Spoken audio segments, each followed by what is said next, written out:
Guys आज की इस वीडियो का जो हमारा टॉपिक है वो है types of method in Java programming language. जी हाँ गाइस, आज की इस वीडियो में मैं आप लोगों को types of method completely in detail theoretically समझाने वाला हूँ। सो चलें अब without wasting any time let's get started. Types of method guys, Java programming में हमारे पास 2 टाइप्स ऑफ मेथड होते हैं। यानी मैंने जैसे कि यहाँ पे लिखा हुआ है, एक डिस्क्रिप्शन लिखी हुई है, तो मैंने यहाँ पे लिखा है there are 2 types of methods in Java. यानी 2 तरह का हमारे पास मेथड होता है। एक होता है हमारे पास प्री डिफाइंड मेथड और एक होता है हमारे पास यूजर डिफाइंड मेथड। अपनी प्रीवियस वीडियो के अंदर मैंने आप लोगों को मेथड्स के बारे में कंप्लीटली इन डिटेल थ्योरेटिकली और फिर प्रैक्टिकली इंटेलिजेंट आइडिया में कोडिंग करके सिखाया था। तो अगर आपने वो वीडियो नहीं देखी तो पहले आप जाके वो वीडियो देख ले, उसके बाद आप इस वीडियो पे कंटिन्यू करें। मैंने आपको अपनी प्रीवियस वीडियो के अंदर ये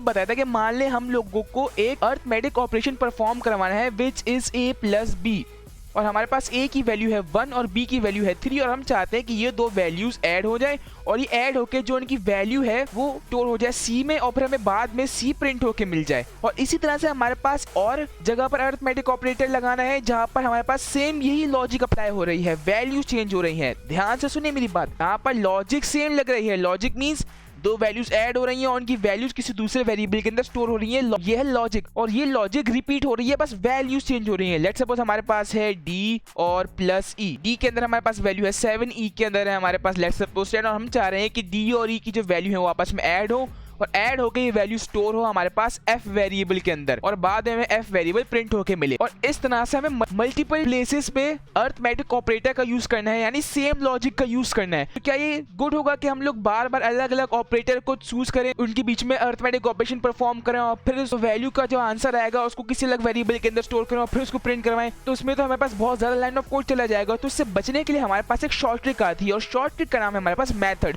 कि मेथड के अंदर हम लोग क्या करते हैं, हम लोग मेथड के अंदर एक लॉजिक बना के डाल देते हैं। लेट्स सपोज मैंने एक मेथड बनाया यहाँ पर अरिथमेटिक का, फिर मैंने इस मेथड के अंदर बोला कि भाई x प्लस वाई, हमारे पास 2 वैल्यूज होंगी x और y, जिसको आपने ऐड करना है और ऐड करके इनकी वैल्यू को आपने स्टोर करना है z के अंदर। ये मैंने क्या किया, ये मैंने एक मेथड बना दिया और फिर मैंने बोला है कि जहां जहां पर हमें ये लॉजिक अप्लाई हो रही है ये वाली लॉजिक को अप्लाई करना है। यानी कि हमारे पास लेट्स सपोज अब 2 वैल्यूज है a और b। मैंने बोला भाई हमारे पास 2 वैल्यू है a और b, अच्छा a की वैल्यू है हमारे पास 7 और b की वैल्यू हमारे पास है 2। क्या करो, हमें ये वाला प्रोसेस रिपीट नहीं करना पड़ेगा, हमें सिंपली क्या करना है, मैं सिर्फ यहाँ पे लिख दूंगा भाई कि अप्लाई मेरा a अरिथमेटिक जो मेरा लॉजिक है वहां पर ये यहाँ पर अप्लाई कर दो। तो इससे क्या होगा, ये 2 वैल्यूज ऐड होंगी और फिर ऐड होकर ये वैल्यू किसी अलग वेरिएबल के अंदर स्टोर होंगी और उसके बाद फिर मुझे ये वैल्यूज प्रिंट होकर मिल जाएंगी। मैं जब यहाँ पे system.out.println लगाऊंगा तो मुझे वो वैल्यूज बाद में प्रिंट होकर भी मिल जाएंगी। सो ये होता है हमारे पास मेथड, जिसके जरिए हम मल्टीपल टाइम्स उन जगहों पर सिर्फ वैल्यूज लिखकर उनमें लॉजिक लिखने के बजाय हम सिर्फ वहां पर मेथड का नाम लिख सकते हैं और मेथड के अंदर हम लोग बता देंगे अपनी लॉजिक। सो उसके बारे में कंप्लीटली इन डिटेल अपनी प्रीवियस वीडियो के अंदर मैंने आपको समझाया, डिस्क्रिप्शन में उस वीडियो का लिंक मौजूद है, आप लोग जाकर कंप्लीटली देख सकते हैं। तो आज हम लोग बात करने वाले हैं टाइप्स ऑफ मेथड के बारे में, प्री डिफाइंड मेथड्स और यूजर डिफाइंड मेथड। तो सबसे पहले हम लोग बात करते हैं यूजर डिफाइंड मेथड की। तो नाम से पता चल रहा है यूजर डिफाइंड मेथड यानी वो मेथड जो यूजर के जरिए डिफाइन किए गए हों, यानी वो मेथड जो यूजर बनाए, यूजर डिफाइन करे। इसकी एक बहुत अच्छी एग्जांपल मैंने अभी आपको दी, ये वाली। ये क्या है, ये एक यूजर डिफाइंड मेथड है। ये मेथड मैंने बताया है कि ये ऐसे ऐसा करो, यानी मैंने एक मेथड बनाया, उसमें बोला कि ये मेरी लॉजिक है और इस लॉजिक को मैं जहां जहां कॉल करूं तो उन वैल्यूज के साथ ये लॉजिक अप्लाई हो जाए। तो उसके लिए मैंने बनाया मेथड, तो ये हुआ मेरा यूजर डिफाइंड मेथड। तो उसी चीज के ऊपर इसकी डेफिनेशन मैंने यहाँ पे लिखी हुई है। तो मैंने यहाँ पे लिखा हुआ है the method written by the user of programmer is known as user defined method.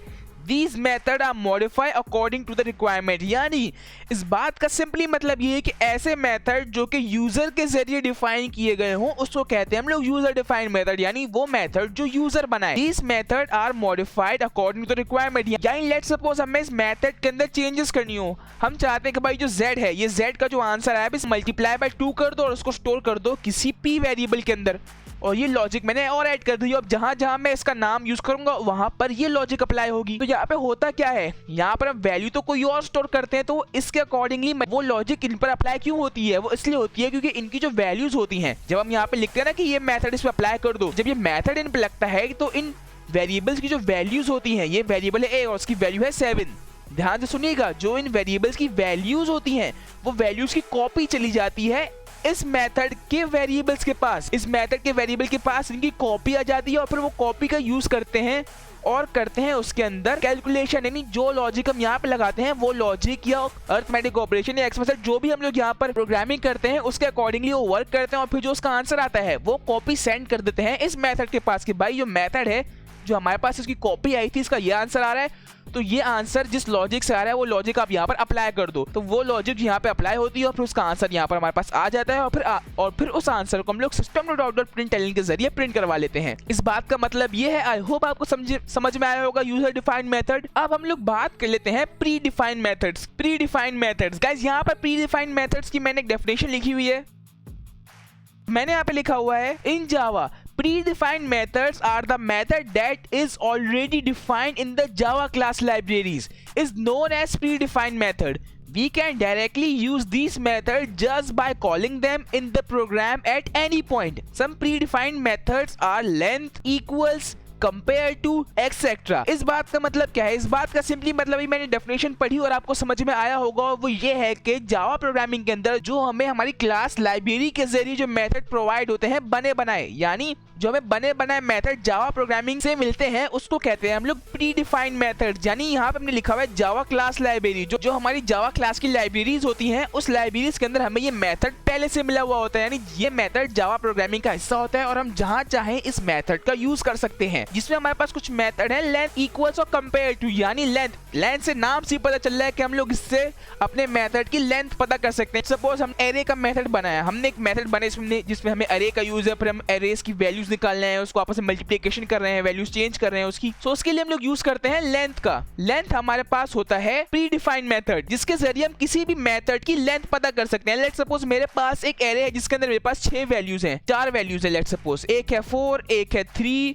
एक है 2, एक है 7। तो ये मेरे पास एक एरे है जिसके अंदर ये 4 वैल्यूज और 4 वैल्यूज को मैंने बना दिया एक मेथड, और मैं चाहता हूँ कि मैं इनकी लेंथ पता करूँ, लेंथ कितनी है। इस लेंथ पता चलने के लिए मेरे पास एक मेथड है जो कि जावा के जरिए प्री डिफाइन है, तो उसके लिए हम लोग यूज कर देंगे लेंथ का और वो हमें इसकी लेंथ पता चल जाएगी। उसी तरह हमारे पास है इक्वल्स का, उसी की तरह हमारे पास है कंपेयर टू का। कंपेयर टू की मदद से हम लोग कंपेयर कर सकते हैं दो मेथड्स को। तो गाइस ये होता है हमारे पास प्री डिफाइंड मेथड्स और user defined method. I hope आपको समझ में आया होगा प्री डिफाइंड मेथड हम लोग किसे कहते हैं और यूजर डिफाइंड मेथड किसे कहते हैं। दफा दोबारा आपको समझाता हूँ। वो मेथड जो हमें जावा क्लास लाइब्रेरी यानी जो हमारी जावा की लाइब्रेरी है उससे मिले हो, यानी जावा प्रोग्रामिंग से ही मिले हो, उसको हम लोग कहते हैं प्री डिफाइंड मेथड। और यूजर डिफाइंड मेथड हम लोग कहते हैं ऐसे मेथड को जो कि हम खुद बनाते हैं, जो हम लोग खुद एक मेथड बनाते हैं उसको हम लोग कहते हैं यूजर डिफाइंड मेथड। अब एक और बात, हम लोग यहाँ पर दूसरे मेथड का यूज करके इसकी वैल्यू पता लगाते हैं। यानी अभी जो थोड़ी देर पहले मैंने आपको बताया ना कि हम लोग एक मेथड बनाया और हम लोग चाहते हैं कि हमें इसकी लेंथ पता चले, तो उसकी लेंथ पता चलने के लिए हम लोग एक मेथड कॉल करेंगे। आप लोग कंफ्यूज नहीं होइएगा, ये भी तो हमारे पास यूजर डिफाइंड मेथड हुआ कि हमने इस मेथड को बनाया एरे के मेथड को, और फिर हम लोग इसकी लेंथ पता लगवा रहे हैं किसी